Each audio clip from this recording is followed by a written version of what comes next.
Right. When are we finishing? 3:30? I think it was meant to be 3:15, but 3:15. No, we said it's 3:30? with the Google schedule. 3:30. Thank you. 3:30. This should be briefer than the last one, but Yeah. you know, we can have questions and stuff as well. So I'll kick off by finishing the previous talk, which is not too much to go, but it's actually nice, I think, the way that the order of things went, because as was pointed out, we do want to get to thinking about networks, and then we had a nice little interlude on TDA, on networks. So I'm just going to finish this off by elaborating on network analyses of imaging data, and then I'll move on to my other talk, which is talking about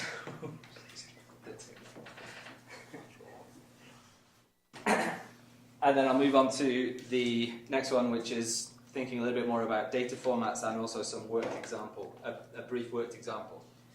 So we had from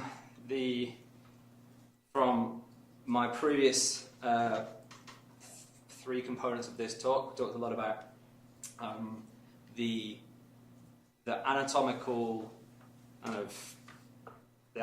framework that we essentially paint our functional imaging measurement onto, whether it's the fMRI or MEG. We always end up doing a similar thing. We define some anatomical regions or some anatomical template, some essentially bits of grey matter that we want to sample signals from, and define those as our regions of interest. And then when we take the parcellation approach to essentially downsampling the very high-dimensional fMRI data, then we end up with a set of time series for each of our parcels. Each of our parcels are brain regions, and then when we go to thinking about networks, those are the nodes in our networks.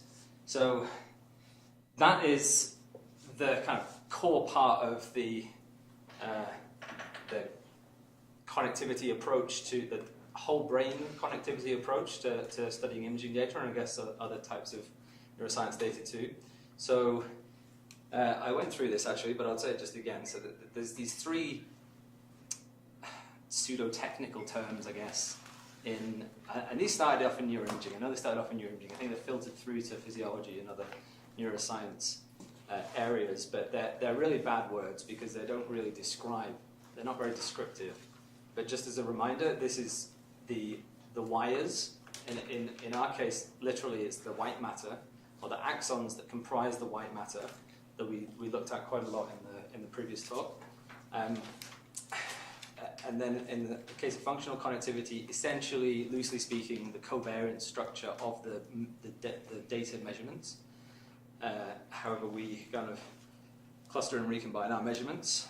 And then, as again, effective connectivity is, roughly speaking, causal relationships between elements in our network, or something that kind of gives you a directed network, if you like. This one is always going to be an undirected symmetric adjacency matrix. So this general approach, particularly when we think about this from a whole brain point of view, is, I'm going to skip that, is been given this fancy word connectomics. Now, has anyone not heard this word before? Good. Okay. Well, I don't need to say too much about it then. Can I have a question before we go to the connectome? How reliable it is to get those regions of interest to different brain and try to compare the networks by using any type of methods? You mean how reliable is the region assignment? What guarantee that region of interest 1 in my brain is more or less the same as region of interest 1 in your brain? I think it's fair to say it's pretty good. The most solid part of the field of neuroimaging is the stuff you can do with T1s. In terms of the parcellation schemes, it's easier when you have it's easier with the kind of traditional parcellation schemes that they follow pretty closely what you call a classical or even a conventional neuroanatomical description of different brain regions. Like if you look at, I don't have a I do have a pastillation picture out of it. I showed you this earlier on, okay? So you look at any brain. You don't need to be a computer algorithm. You can find the inferior temporal lobe, the medial temporal lobe, and the superior temporal lobe. Mhm. They're very real anatomical structures. They're quite large though, so we want smaller. So the challenge is to define consistently anatomically meaningful pastillation schemes that have not 100 nodes but 1,000 or 5,000 nodes. Mhm. And as I said earlier, that's kind of the cutting edge, but just at least at this level, it's good. Like it's unambiguous, it's super easy to do, it's completely conventional, and no one has any problem with it. I'm going to add just two little But she works on hippocampus, so she's going to ask you. which is that there are individual differences in brain morphometry, and certain sulci, one person will have one, and another person will have, and I show examples of that in my talk if you guys are interested. One person can have two sulci in the same place that one person only has one sulci, so you do see that difference. At the resolution that we're acquiring with fMRI, it's kind of borderline whether that matters or not. What John said earlier is we're usually smoothing the data with, maybe even an 8mm smoothing kernel, which is pretty large, and then those double sulci are probably just going to get smoothed over, so it's probably fine. But we do have these issues with individual where it's not one-to-one mapping. And then the other thing I was going to say is I think it's still very much of an open question of what level of pastillation is the most meaningful. Like 100 might be actually the right number. And somebody asked Olaf Lawrence's question actually at a conference at the Rotman a few weeks ago, and he said, I can't say what the right pastillation is. There is no right pastillation. These are real things. Like the superior temporal lobe really is like a discrete part of the brain anatomically. But also, if you think about, say, taking an fMRI signal, okay, so we've got probably, I'd say, a couple of thousand voxels just on this cyan-coloured bit here, okay, front to back, and they're very far away from each other. They're about 4 or 5 centimeters away from each other. If you're going to treat them as one pass, you're going to average the activity here with the activity here and everywhere in between. And that's when it seems strange. Anatomically, it seems fine in terms of what you can count as a discrete unit at a coarse scale. But it's when you start then kind of pooling together signals that have a higher temporal resolution onto something like that is where the rub comes. But this is all kind of current conversation, latest research stuff. Like there's no answers at this point. There's just lots of approaches and lots of new approaches to trying to kind of improve the rigor of the approaches that we use. But they're certainly developing very quickly. So just so it's entirely clear, I think it probably is by now from everything I've said so far, but the connectomics and what we should add here is a macro connectomics approach. So connectomics started off in neuroimaging, definitely. Olaf Spons and Patrick Hagman coined the term in 2006, and it really caught on in electron microscopy, light microscopy, and cellular level neuroscience, 5 years later or something. And there's influential work by loads of people, Sebastian Stung, Jeff Lichtman. They do really, really good stuff with electron microscopy reconstructions of actual axons, right? Not the big fiber bundle kind of averaged several thousand cell things that we can identify as a single streamline with diffusion. They study reconstruction of actual axons, but that's in a kind of on the head of a pin in the brain of a dead rat. That's what they can do with microconnectomics, do it very well. We can do macroconnectomics, we do the whole brain at a coarse level of resolution. There is some work on kind of mesoconnectomics, and to an extent that's where everyone wants to go. We want to get smaller, they want to get bigger, and the work from the Allen Institute, who work on the mouse, probably the closest to a kind of meso-level connectomics, where you have basically something like micro or tens of micron level spatial resolution, at least in terms of the anatomical reconstructions, but for an entire brain, even though it's an entire mouse brain. So, yeah, connectomics, different people doing different things. We do it this way. Take the parcellation, we do the spectrography reconstruction, define a network, nodes, edges from the anatomical connectivity, gives an adjacency matrix of coupling weights or connection strengths. And also in some applications, especially for what we do, we also want the physical lengths of the fibers, which is a bit longer than the Euclidean distance between the nodes because if it's kind of arcing. And then the functional connectivity, functional connectome analog is exactly the same thing, but rather than taking the parcellation the same, but then taking the average time series or something like that within the voxels within a parcel, then computing these adjacency matrices. And the relationship between these two things, the anatomical adjacency matrix and these two things, I should say, that's what this is. This figure is from Ashard et al. This figure is not. This figure is from a recent paper from Peter Robinson and Grishma Pandit. But this is an anatomical connectivity matrix with a fine scale parcellation, 1,000 nodes, and the corresponding fMRI functional connectivity matrix. So the relationship between these two objects is like very, very major, cutting edge, niche, en vogue, whatever, popular stuff to be looking at, active research question to lots of people, including our group. The adjacency matrices that you get from the anatomical and the functional connectivity pipelines. So dark brown one, is there any, what is This one? Yeah. Yeah, so because it's all solid. Because it's quite fine, you can't see the structure very well, especially if it's a bit dark.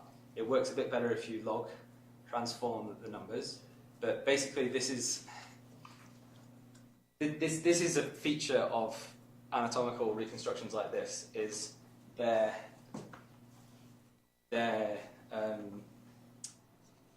strongest around the diagonal, as in nearby regions are connected highly. Faraway regions are basically not connected very much, if at all, and the exception in terms of the distance is the cross-hemispheric regions. So here we've got the top left block is left hemisphere, bottom right block, right hemisphere, and then top right block, the cross-hemispheric connections. How am I getting this? Oh, it's symmetric. Yeah, of course. so the top half of the top left block, okay, it's symmetric. So the top right block and the bottom left block are the cross-hemispheric connections, and that's the only place where there's really any numbers that you can see for very long-range connections. So that's connections from one hemisphere to the homologous region in the other hemisphere. And you can see that, and the thing is, in the fMRI data, so this is fMRI functional connectivity now, the two biggest kind of phenomenological properties of these matrices is when you order them in this way, when you order them with left hemisphere, right hemisphere as blocks, and then with generally in distance along the y-axis, along the front to back plane within hemispheres. This is the best way to order these numbers because it makes the most sense, it brings out the most structure. The two dominant kind of phenomenological aspects of these data are one, strong effects of spatial distance, spatial proximity, exactly like you were showing actually, which is, i.e. the numbers are hotter around the diagonal. And the second thing is strong homologous connection strengths. So that's what these secondary diagonals are. It's left frontal cortex to right frontal cortex, left parietal cortex to right parietal cortex, and not left parietal cortex to right frontal cortex. So they're ordered in the same way? Yeah. And so you see diagonals on the cross. Yeah, it's absolutely a very prominent feature of human brain fMRI data. It's one of the most robust things you'll ever see. So we assume that the brain is homologous, left versus right. It is symmetric. Like the hemispheres are completely symmetric, more or less, and the anatomical connections are primarily only homologous between left and right. So you don't really have that many anatomical connections from, say, left frontal cortex to right visual cortex. You just have anatomical connections from left frontal cortex to right frontal cortex. There's some spread But by and large, that's correct. The funny thing is, it's not so clear in the anatomical matrices. It's a lot clearer in the fMRI, in the correlation structure, but it is also a property of the anatomy as well. Oh, okay, so that was my question. So it is also reflected in the anatomy? Yeah, it's absolutely there in the anatomy. Doesn't show up. It doesn't show so easily, and one of the reasons is because the sensitivity of fiber tracking reconstructions is not so good for callosal reconstructions, because they have a kind of a length bias, so they're less good at detecting long connections, and the callosal connections are some of the longest ones. So that's the considered reason why these matrices don't look quite so much like these in terms of the cross-hemispheric connections. But there's also probably, it seems like the homologous connections kind of relatively stronger anyway in the fMRI covariant structure. So they're kind of they're stronger than you would expect given the distance between the regions. Is it really just from the connections inside the brain, or is it that those areas are getting common inputs? Great question. Don't know. I mean, What was the question? The question is the stronger sort of functional connectivity that you see in fMRI a result of the fMRI picking up the connections within the brain, or is it just that the areas are getting the same inputs? And so, like, when in areas where your right eye is activated, where your left eye is the same, right? Like, at the same time. well, so this is from resting state. It's not the case that resting state doesn't, like, you somehow shut off your sensory inputs, but it's not task locked, so it doesn't kind of average out in the same way. Right, so But at it's the same not so time, simple as some- it doesn't necessarily make sense to say what is the brain, is it the inputs and not the brain, if really Well, there may be brain's some operating. correlation in inputs, right? So let's say your, Which is say, the brain stem or something. yeah, it is whatever your sensory modalities, it has certain pattern of projections, part of brain areas. You're saying Maybe just picking up the feed-forward pattern of feed-forward projections in your functional connectivity, right? So, yeah, so I think the question is about causality of the connections. Is that what no, you're what you getting at? perceive as connection, maybe correlation in structured feed-forward projections from some Yeah. sensory modality. I'm not making any strong statements about the covariant structure of these matrices in terms of whether they derive from direct anatomical connections or not.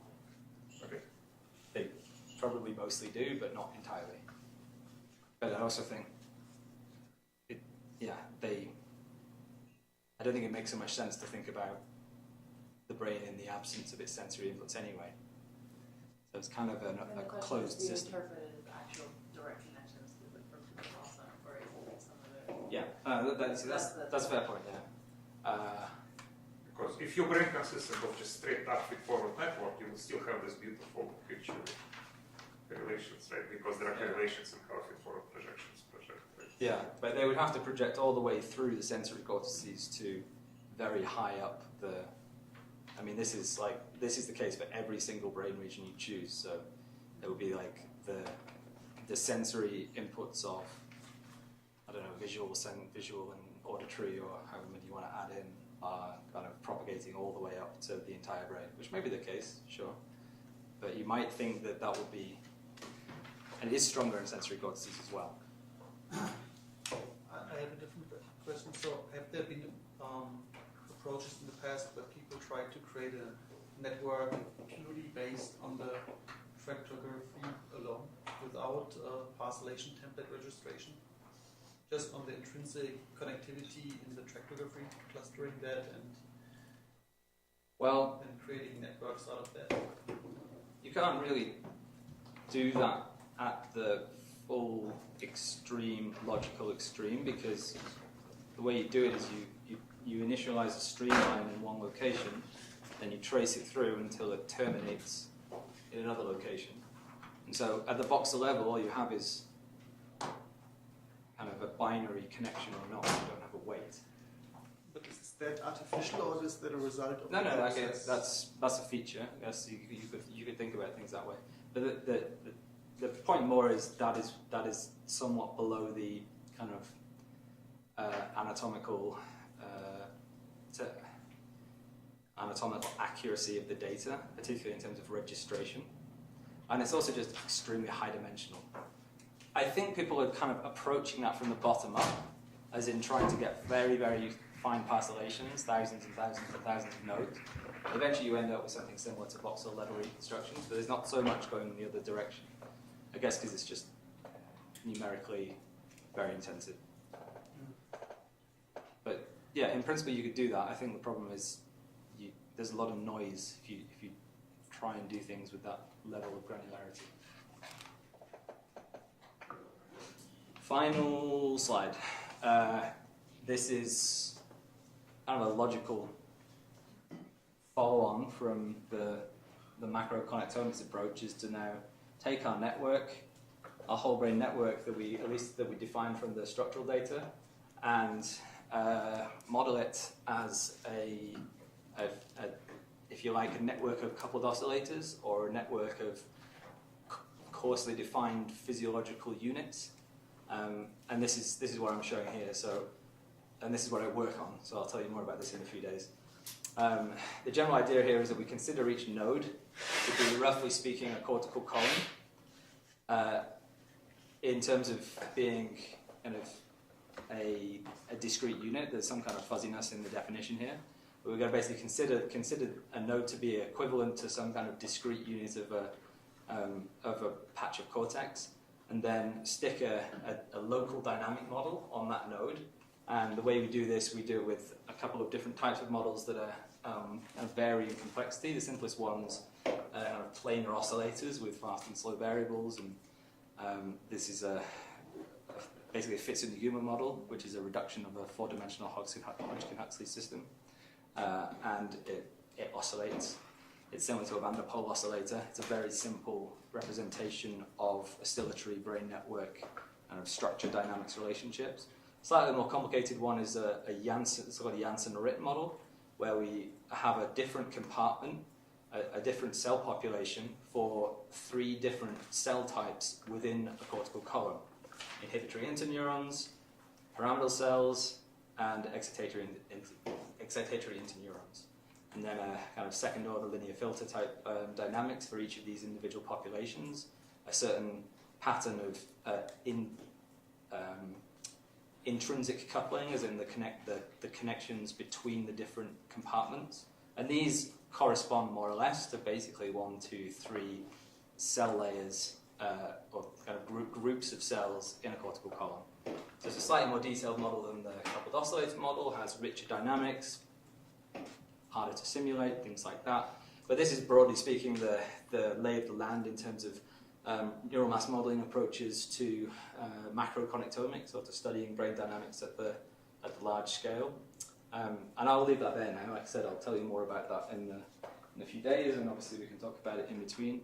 But it's kind of, to me, it's the logical continuation of the connectomics kind of research program. So we've got these matrices, now we want to understand them at a physiological or a dynamical systems level.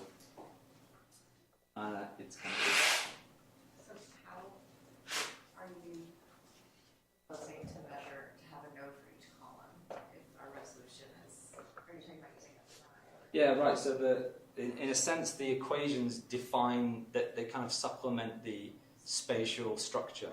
Okay, so there's thousands of cells in this cortical column, but there's thousands of cells with about 3 different cell types, with about 3 different kind of wiring interconnections, and basically they excite each other or they inhibit each other. They secrete excitatory and inhibitory neurotransmitters. So the spatial aspect of the column is represented in the equations that describe the dynamics. Right. This is my summary. I think I don't need to repeat an awful lot of this, but I think I want to emphasize one point, which is that generally, and I've said this a few times, you're going to be probably working with time series from parcellations. So it's kind of important to understand the intricacies of that particular part of the analysis pipeline. Great. So if it's okay with everyone, I'll move on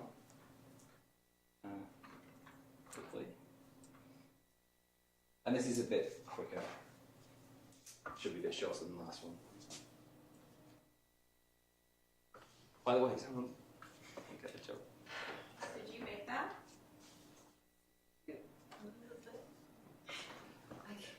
You know, I was talking about connections between left and right, to the same locations in the left and right hemisphere. It's called homotopy. Like it. Is it persistent? Homotopy is the question.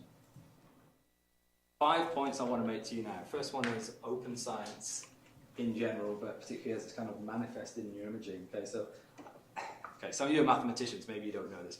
Open science is a big thing at the moment. From certainly in terms of computationally oriented life sciences disciplines, maybe maybe in other disciplines too, but it kind of come home in certain ways with issues that have come up from a number of different fields, psychology being one of them, in terms of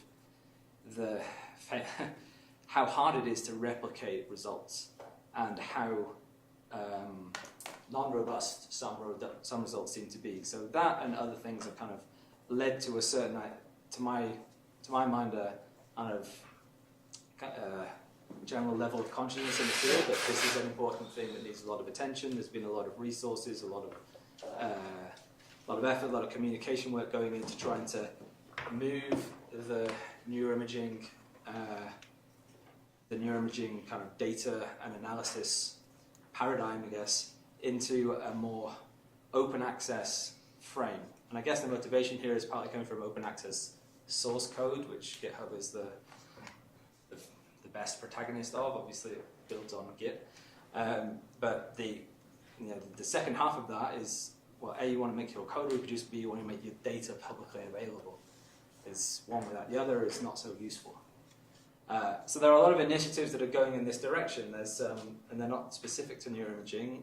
Open Science Framework is really cool. Gives you kind of, as you do your research project and basically completely in the public domain with, if you want, or not if you want, or you can release different parts of it into the public domain as you like. It's very flexible, but it kind of moves the I guess the administrative part of doing research into an open space in a kind of good way, I think.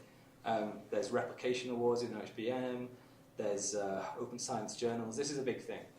And one of the ways in which this manifests in neuroimaging is data repositories. So this is what one of the things I just want to point out to you. These are all open data repositories that you can go to and get data from. Isn't that great? I mean, especially, kind of not experimentalists, so you need to get data, right? There's new ones coming on the scene all the time. At some point fairly soon, you won't be able to see any white on the screen. And that's great. That's probably also a bit of a headache, but at least we can kind of orient a little bit on what's going on. If you're interested in Alzheimer's, ADNI is the big one. If you're interested in autism, ABIDE, Autism Brain Exchange, and ADHD, so these three, ADHD, ABIDE, and ADNI, and to some extent they're leading the way in terms of multi-site data, open data repositories. And that's one of the key things, that each of these is basically they're collecting and aggregating data from multiple studies from multiple different institutions. And the advantage of this is that you can increase your sample size, which is a really important thing to do. So that's one aspect of it. Another alternative to that, well, maybe I'll just point out a few more that do the same thing. OpenFMRI is kind of similar, not so much the data aggregation, but it's just a public data repository for fMRI data sets, and there's kind of I think there's hundreds. There's only like dozens of very complete, very well documented fMRI data sets you just go on, download, track on. Same with Omega. Omega is a fairly new MEG version of this from McGill. Looks like it's going to be pretty good. Not a whole lot in there yet, but I'm looking forward to having this one evolve. And the UK Biobank absolutely takes the biscuit in terms of the sample sizes. So you may or may not have heard of this one now, but they have something like 100,000 data sets publicly available, which is 2-3 orders of magnitude more than the next best competitor. So that's just crazy. You have to, they're kind of limited in terms of how they let you get the data, but in principle you can get it fairly quickly, or at least you can get it without paying. So this is going to be a very important source of data for lots of it's particularly also genetic studies that require very high N and population representative samples. So those are repositories that aggregate different studies, and then a different approach is what's represented by the poster boys, which is the Human Connectome Project, but also more recently from CanCan, which is I did some of my PhD work in this project. So the HCP, Human Connectome Project, this is a big study that was funded and completed more or less a few years ago. That it's just a very big public data set. That's it really. But the data quality is very good. So there's around about 1,000 subjects, at least for the fMRI and the MRI, with multiple different cognitive tasks, a very rich behavioural cognitive characterization, and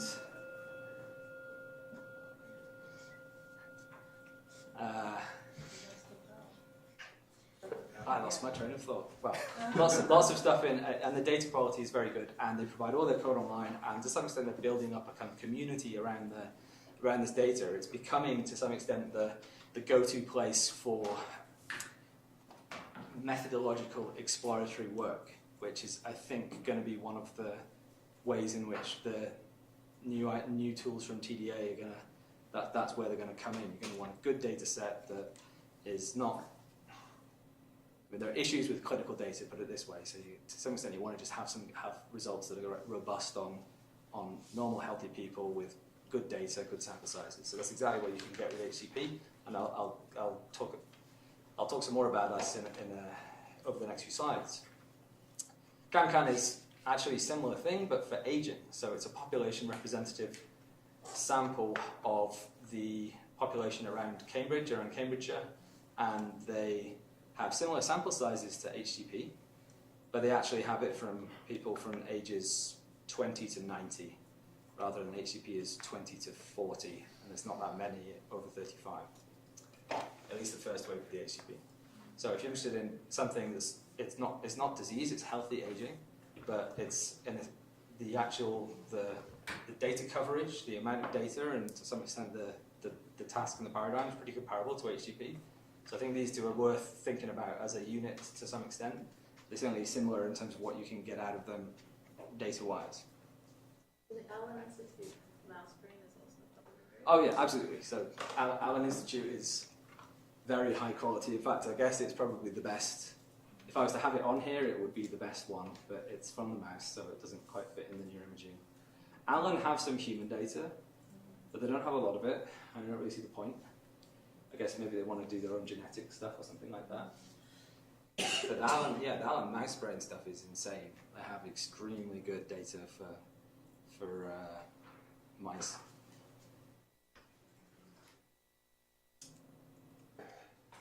So then, we'll talk about ecosystems a little bit, and the research ecosystem.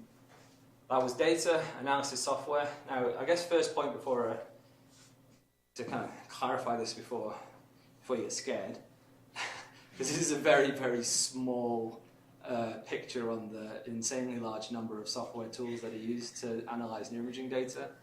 But these are the main players. But before I scale you, I want to say I don't think this really matters for you guys unless you're planning on doing a lot of technical neuroimaging data analysis, because what you're really interested in is these parcellation time series that are kind of the endpoints of the pipelines that these software tools support. So they do the important parts of the data analysis that will give you a clean, denoised, well kind of characterized signal that you can then do interesting things on. You don't really need to know so much about how they work, but I'll just give you a brief overview. SBM is the daddy. Most widely used neuroimaging software. MATLAB Toolbox has the general linear model that I talked about previously, which is kind of the canonical, statistical analysis model for neuroimaging, was developed by these guys, and they even kind of named it after themselves, or they named, it's called statistical parametric mapping, which is sufficiently general that it's like any GLM analysis of neuroimaging data is essentially a statistical parametric map. So they've kind of claimed the name. which is fair enough, I guess. But one of the more interesting things about SVM as a tool, if you're thinking about using it, is so I was talking with Mark earlier, dynamic causal modeling is a insanely complicated, not technically complicated, but just complicated to explain network analysis tool that is very good, very sophisticated. I can't try and go into it here, but it's in SPM and nowhere else. Although I'm going to port it to Python in the summer at the hackathon at HBM. But it's, if you want to do DCM, you need to look at SPM.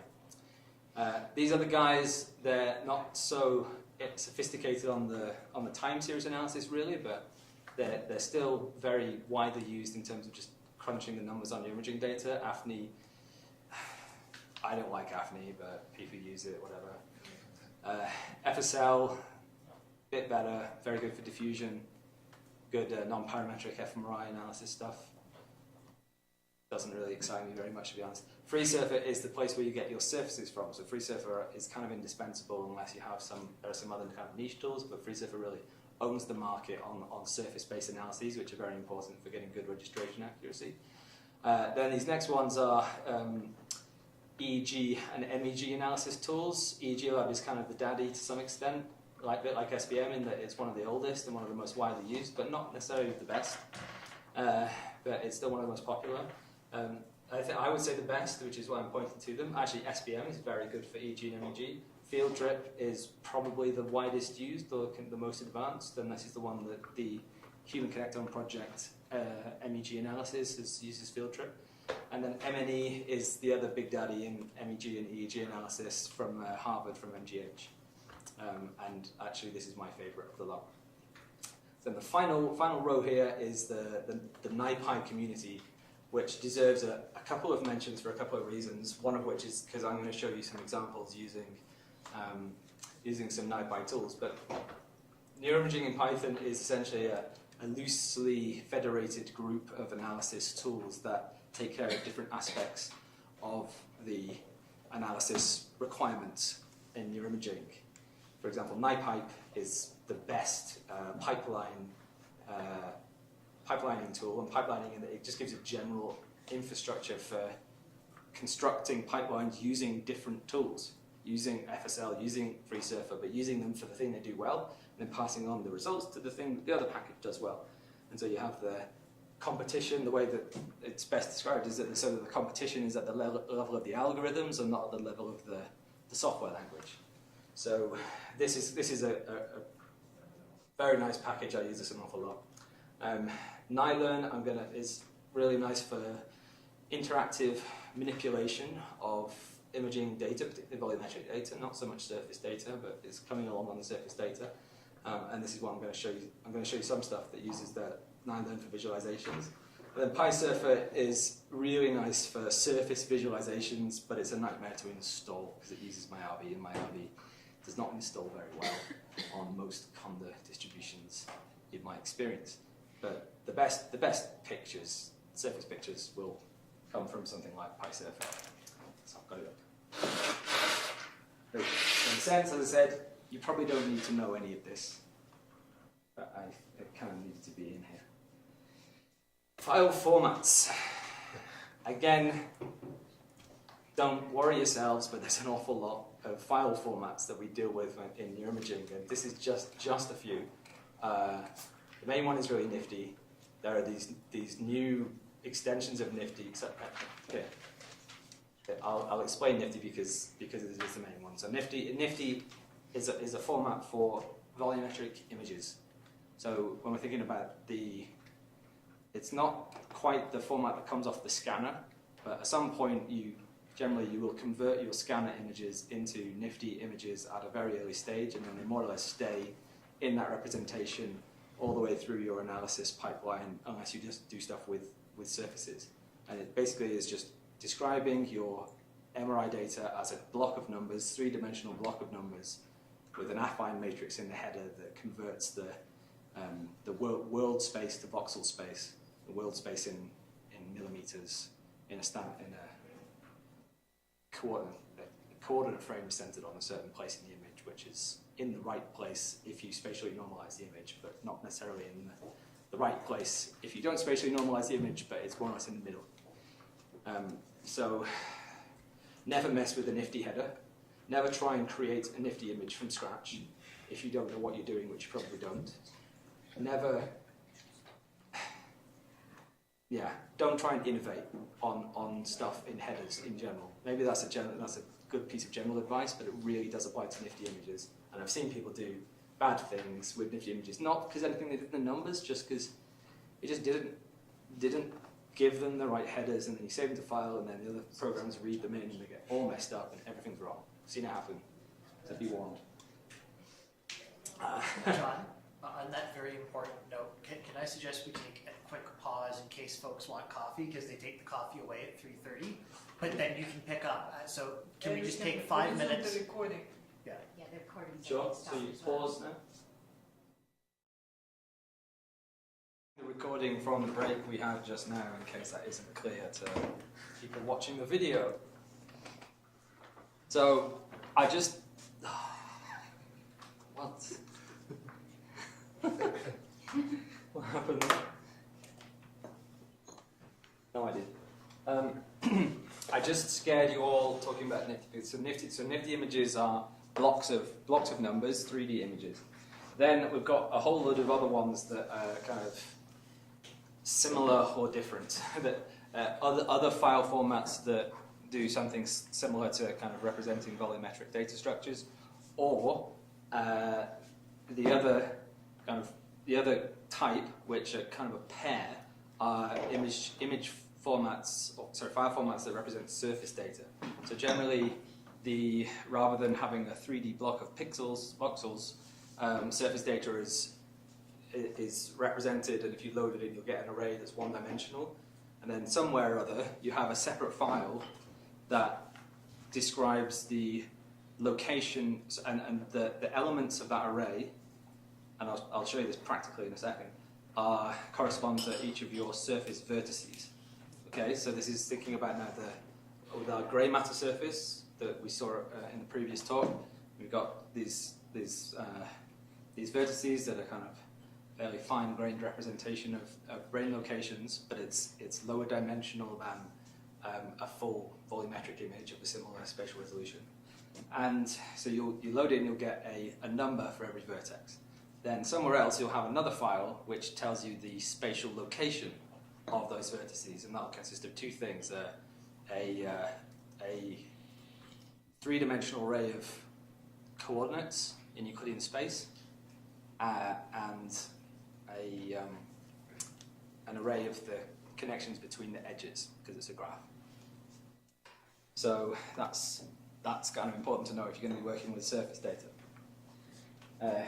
But I think that most likely, or at some point, or certainly very commonly, you and we, I mean certainly I do, working with our region of interest time series, and there, the link to the spatial location is a little bit looser than in the case of either nifty images or surface vertices.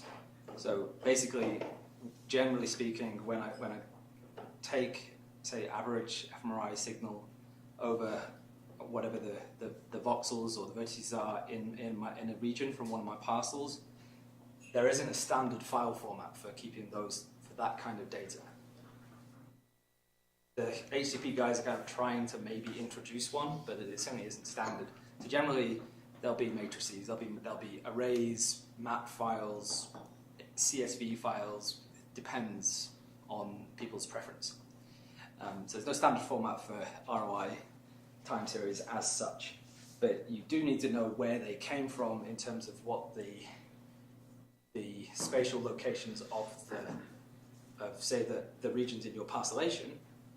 So you need to kind of keep that link, if nothing else, just for visualization, because at the end of the day, at some point, you're going to want to show stuff on the brain, and you're going to want to know where stuff is so that you can paint the right bits, the right colors. So, worked example. So what I've got now is I've thrown together a few things that, as I mentioned earlier on, I suggest they could be used as some general playground for all of us, for some of us, for just me, whatever, over the next few days for playing around with some of the TDA methods that we look at. So what I've done is I've gone to the HCP database. I've picked out and this is where you can go for that if you want to do this yourself.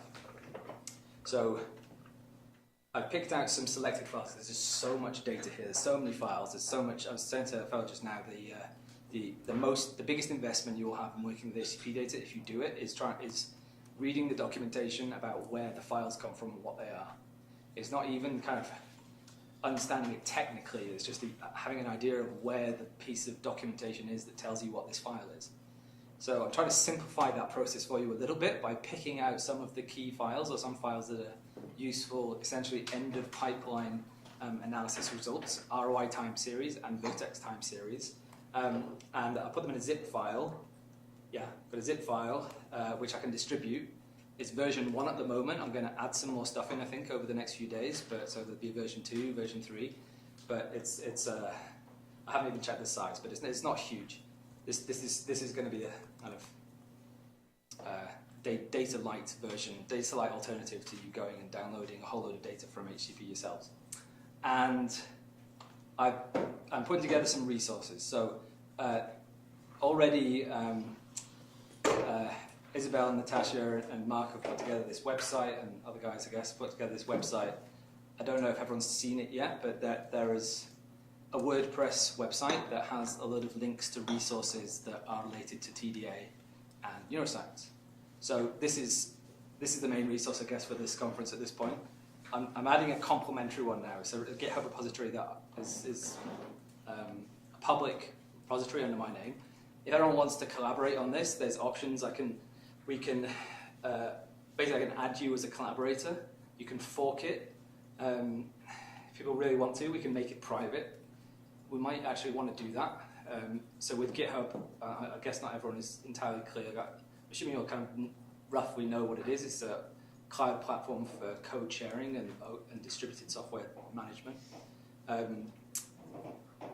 You can have private repositories, so certainly I can with my account, and I can share them with other people.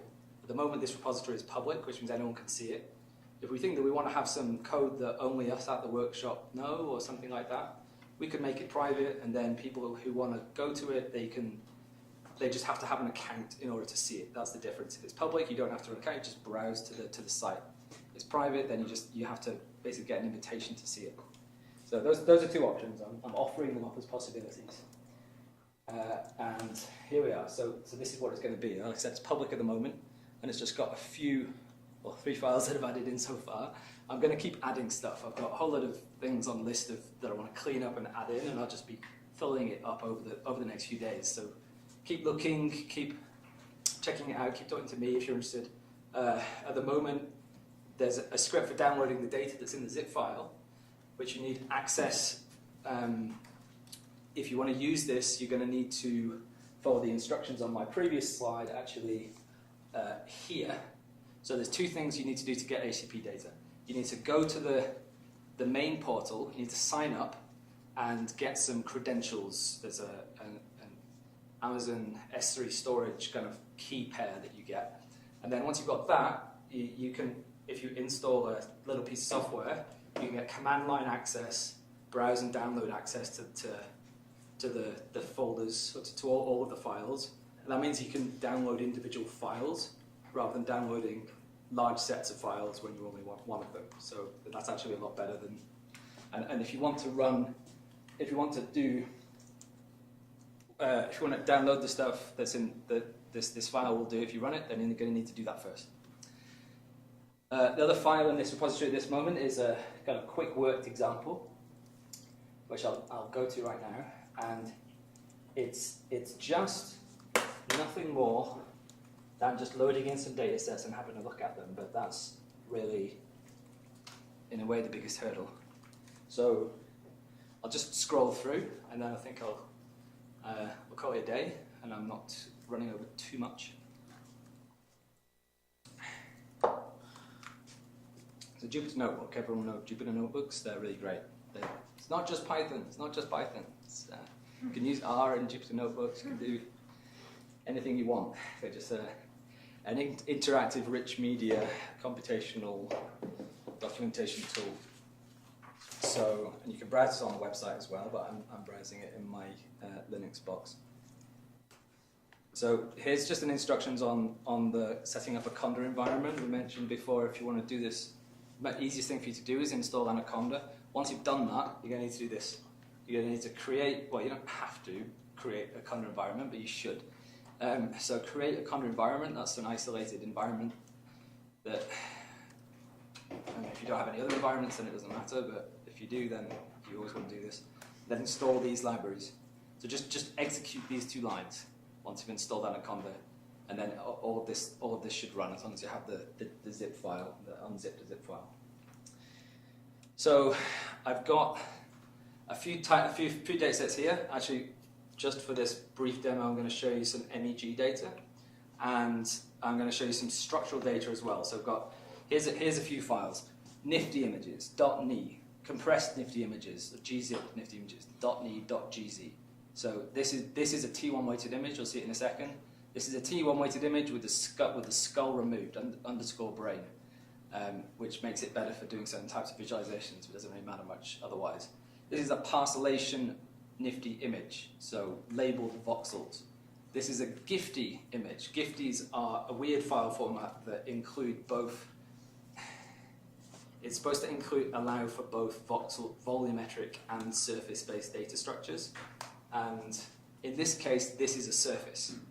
So this is a left hemisphere inflated 4,000 node source space surface that is used as a source space for the MEG source localization analysis. And now we've got a few files that are the MEG source data. The ones we're using is called band limited power envelopes. Broadly speaking, what they do is they filter the data in different frequency bands and then take the envelope of the power from the filtered data and then provide you that as a time series. So we have that for different frequency bands: theta, gamma, alpha, beta, and also whole, which is basically just the amplitude. And Y and A. What's the difference between Y and A?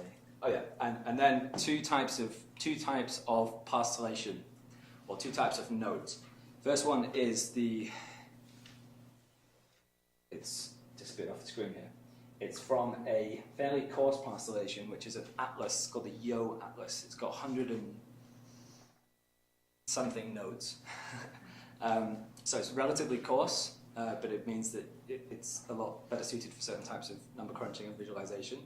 And then the second types, what they call them dense connectomes, and they feel the need to include that in the file suffix for some reason. But in this case, it's the time series from the source reconstructed vertices, as opposed to these that are kind of averages over the vertices in each parcel from this atlas. Sorry, did you say this or time frequency? No. Or are they just average?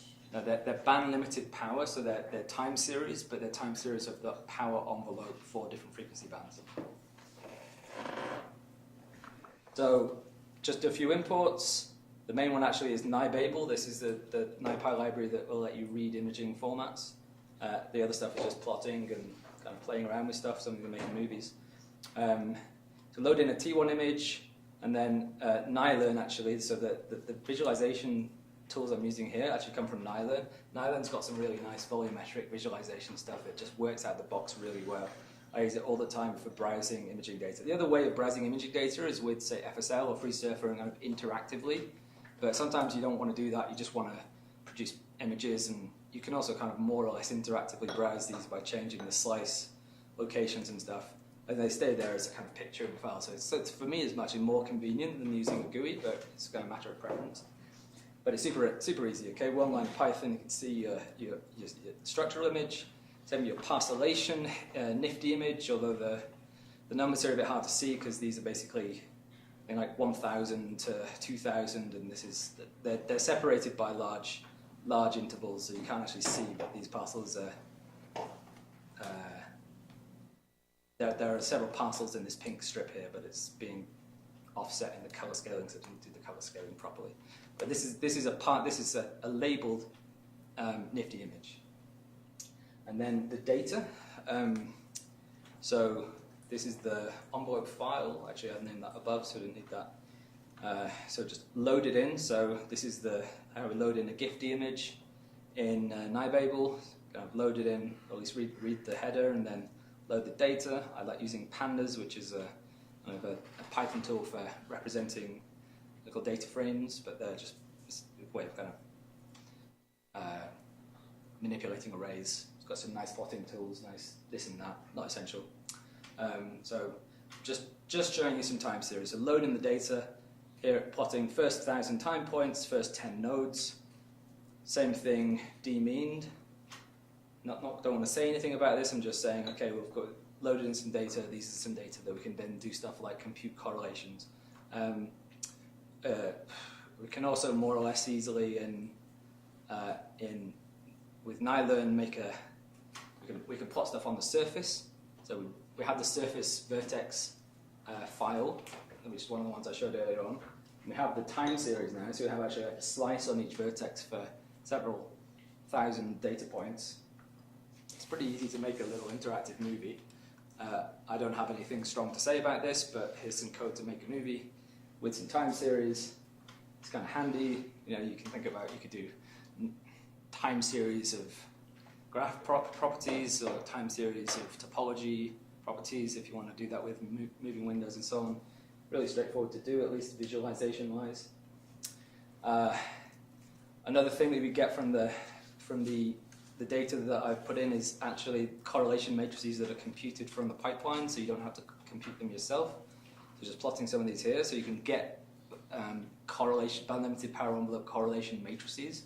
If you want those, you're probably more likely going to want the time series for TDA applications, but the matrices are there as well, which are done more or less with Pearson correlations with a bit of chunking of the data because they're very long time series MEG data. And then the final point. Then there's two, as I mentioned before, we've got two types of parcellation here. Coarse parcellation, just 100 nodes. Again, left hemisphere, right hemisphere. Okay, we've always got this kind of arrangement, and the correlations are always stronger intra-hemispherically than cross-hemispherically.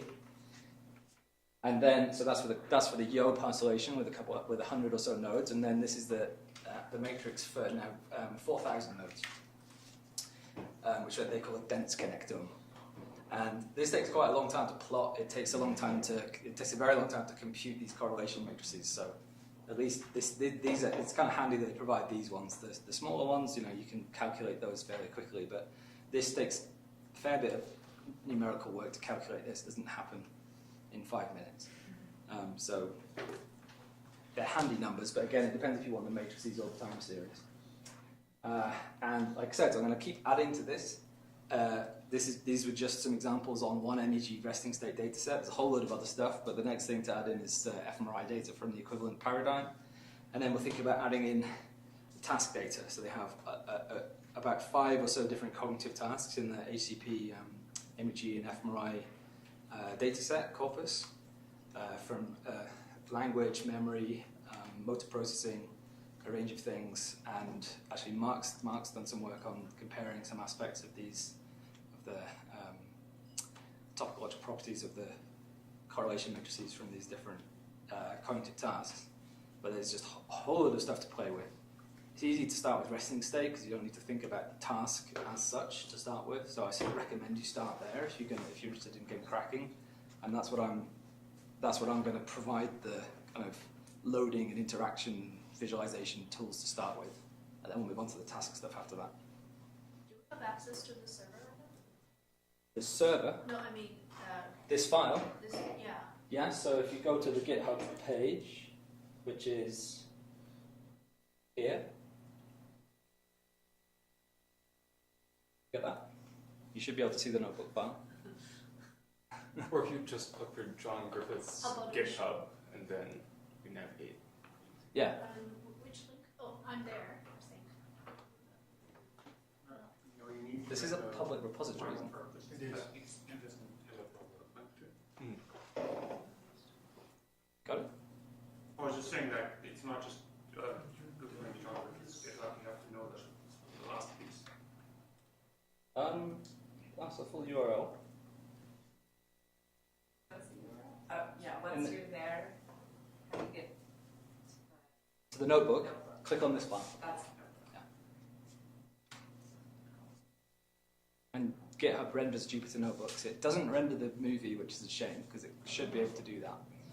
But all of the other stuff, I think you should be able to see. That's me done. Sorry I ran over again. Thank you very much, John.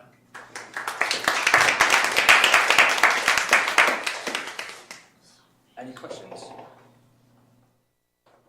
We've got time for using the software at the end, so I'm sure you'll be bombarded with questions at that point.